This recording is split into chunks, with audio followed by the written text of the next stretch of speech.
বেসরকারি বিশ্ববিদ্যালয়ের শিক্ষার্থীদের বিক্ষোভের মধ্যে আত্মপ্রকাশ করল নতুন ছাত্র সংগঠন বাংলাদেশ গণতান্ত্রিক ছাত্র সংসদ। কেন্দ্রীয় কমিটির আহ্বায়ক নির্বাচিত হয়েছেন আবু বাকের মজুমদার ও সদস্য সচিব জাহিদ আহসান। আর ঢাকা বিশ্ববিদ্যালয়ের শাখা কমিটির আহ্বায়ক আব্দুল কাদের ও সদস্য সচিব মাহির আলম। তবে এই কমিটি প্রত্যাখ্যান করেছে প্রাইভেট বিশ্ববিদ্যালয়ের শিক্ষার্থীরা। আরও জানাচ্ছে সহকর্মী রিফাত শিশির। পূর্ব ঘোষণা অনুযায়ী ঢাকা বিশ্ববিদ্যালয়ের মধুর ক্যান্টিনের সামনে সংবাদ সম্মেলনের আয়োজন করে বৈষম্য বিরোধী ছাত্র আন্দোলনের সদস্যরা। সম্মেলনে ঘোষণার আগেই বিকেল 4টায় প্রস্তাবিত কমিটির বিরোধিতা করে ঢাকা বিশ্ববিদ্যালয়ে মধুর ক্যান্টিনের সামনে বিক্ষোভ করে বেসরকারি বিশ্ববিদ্যালয়ের শিক্ষার্থীরা। মুহূর্তেই তাদের দাবির মুখে চারপাশে সৃষ্টি হয় বিশৃঙ্খলার। বিক্ষোভের এক পর্যায়ে ঢাকা বিশ্ববিদ্যালয়ের সিন্ডিকেট ভেঙে দাও, গুড়িয়ে দাও সহ বিভিন্ন স্লোগান দিতে থাকে শিক্ষার্থীরা।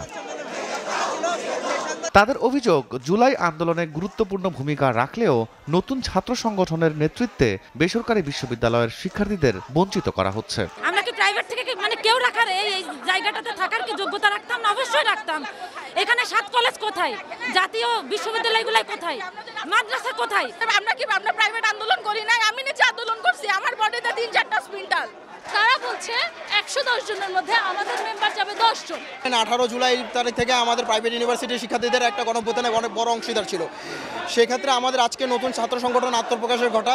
সেখানে কমিটিতে আমরা দেখতে পাচ্ছি যে ঢাবি ভিত্তিক এবং পাবলিক ভিত্তিক একটা সিন্ডিকেট কমিটি দেওয়া হয়েছে। পরে বেসরকারি শিক্ষা প্রতিষ্ঠানের বাধার মুখেই তারা আংশিক কমিটি ঘোষণা করে। নতুন ছাত্র সংগঠন বাংলাদেশ গণতান্ত্রিক ছাত্র সংসদ কেন্দ্রীয় কমিটির আহ্বায়ক করা হয় আবু বাকের মজুমদারকে, সদস্য সচিব করা হয় জাহিদ আহসানকে।